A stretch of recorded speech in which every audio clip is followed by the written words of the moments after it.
Romantic story. आधी रात का गहरा सन्नाटा।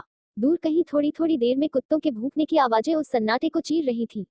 ऐसे में भी सभी लोग नींद के आगोश में बेसुध सो रहे थे। अगर कोई जाग रहा था तो वह शीला थी।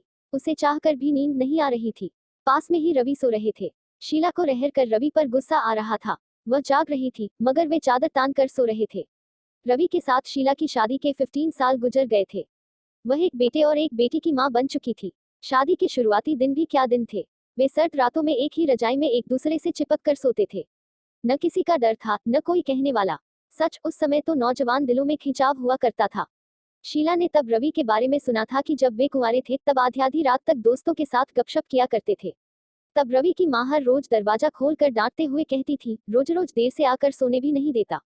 अब शादी कर ले फिर तेरी घरवाली ही दरवाजा खोलेगी।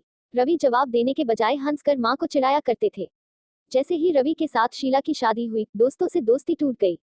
जैसे ही रात होती रवि चले आते उसके पास और उसके शरीर के गुलाम बन जाते। भंवरे की तरह उस पर टूट पड़ते। उन दिनों वह भी तो फूल थी। मगर शादी के साल भर बाद जब बेटा हो गया तब खिंचाव कम जरूर पड़ गया। धीरे धीरे शरीर का यह खिंचाव खत्म तो नहीं हुआ मगर मन में एक अजीब सा डर समाया रहता था कि कहीं पास सोए बच्चे जाग न जाएं। बच्चे जब बड़े हो गए तब वे अपनी दादी के पास सोने लगे। अब भी बच्चे दादी के पास ही सो रहे हैं फिर भी रवि का शीला के प्रति वह खिंचाव नहीं रहा जो पहले हुआ करता था। माना कि रवि उम्र के ढलते पायदान पर है लेकिन आदमी की उम्र जब 40 साल की हो जाती है तो वह बूढ़ा तो नहीं कहलाता है। बिस्तर पर पड़े पड़े शीला सोच रही थी, इस रात में हम दोनों के बीच में कोई भी तो नहीं है फिर भी इनकी तरफ से हलचल क्यों नहीं होती है।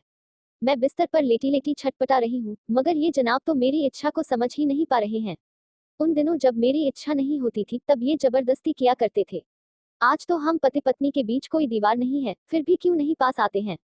शीला ने सुन ही नहीं रखा है बल्कि ऐसे भी तमाम उदाहरण देखे हैं कि जिस आदमी से औरत की ख्वाहिश पूरी नहीं होती है तब वह औरत दूसरे मर्द के ऊपर डोरे डालती है और अपने खूबसूरत अंगों से उन्हें पिघला देती है। फिर रवि के भीतर का मर्द क्यों मर गया है। मगर शीला भी उनके पास जाने की हिम्मत क्यों नहीं कर पा रही है। वह क्यों उनकी चादर में घुस नहीं जाती है। उनके बीच ऐसा कौन सा पर्दा है जिसके पार वह नहीं जा सकती है। तभी शीला ने कुछ ठाना और वह रवि की चादर में जबरदस्ती घुस गई। थोड़ी देर में उसे गर्माहट जरूर आ गई मगर रवि अभी भी बेफिक्र होकर सो रहे थे। वे इतनी गहरी नींद में हैं कि कोई चिंता ही नहीं। शीला ने धीरे से रवि को हिलाया।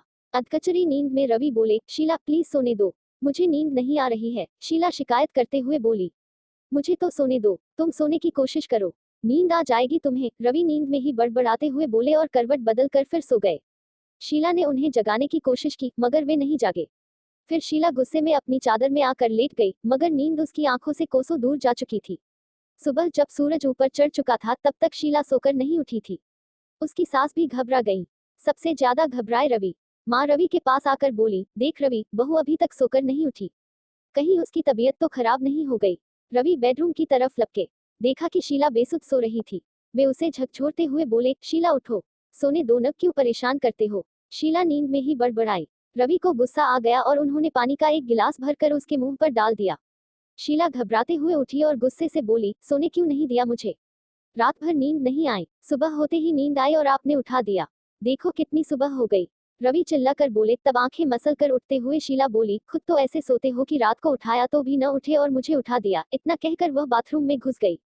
यह एक रात की बात नहीं थी, तकरीबन हर रात की बात थी। मगर रवि में पहले जैसा खिंचाव क्यों नहीं रहा, या उससे उनका मन भर गया। ऐसा सुना भी है कि जिस मर्द का अपनी औरत से मन भर जाता है फिर उसका खिंचाव दूसरी तरफ हो जाता है। कहीं रवि भी नहीं, उनके रवि ऐसे नहीं है। सुना है कि मोहल्ले के ही जमुना प्रसाद की पत्नी माधुरी का चक्कर उनके ही पड़ोसी अरुण के साथ चल रहा है। यह बात पूरे मोहल्ले में फैल चुकी थी। जमुना प्रसाद को भी पता थी मगर वे चुप रहा करते थे। रात का सन्नाटा पसर चुका था। रवि और शीला बिस्तर में थे। उन्होंने चादर ओढ़ रखी थी।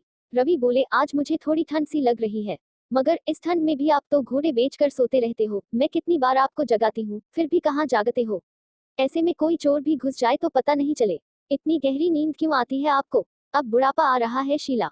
बुढ़ापा आ रहा है या मुझसे अब आपका मन भर गया है। कैसी बात करती हो, ठीक कहती हूँ, आजकल आपको न जाने क्या हो गया। यह कहते हुए शीला की आंखों में वासना दिख रही थी। रवि जवाब न देकर शीला का मुंह ताकते रहे। शीला बोली, ऐसे क्या देख रहे हो, कभी देखा नहीं है क्या। अरे जब से शादी हुई है तब से देख रहा हूँ, मगर आज मेरी शीला कुछ अलग ही दिख रही है। शरारत करते हुए रवि बोले। कैसी दिख रही हूँ? मैं तो वैसी ही हूँ जैसी तुम ब्याह कर लाए थे, कहकर शीला ने ब्लाउज के बटन खोल दिए। हाँ, आप अब वैसे नहीं रहे जैसे पहले थे। क्यों भला मुझ में बदलाव कैसे आ गया? अचरज से रवि बोले। मेरा इशारा अब भी नहीं समझ रहे हो? कहीं ऐसा न हो कि मैं भी जमुना प्रसाद की पत्नी माधुरी बन जाऊं।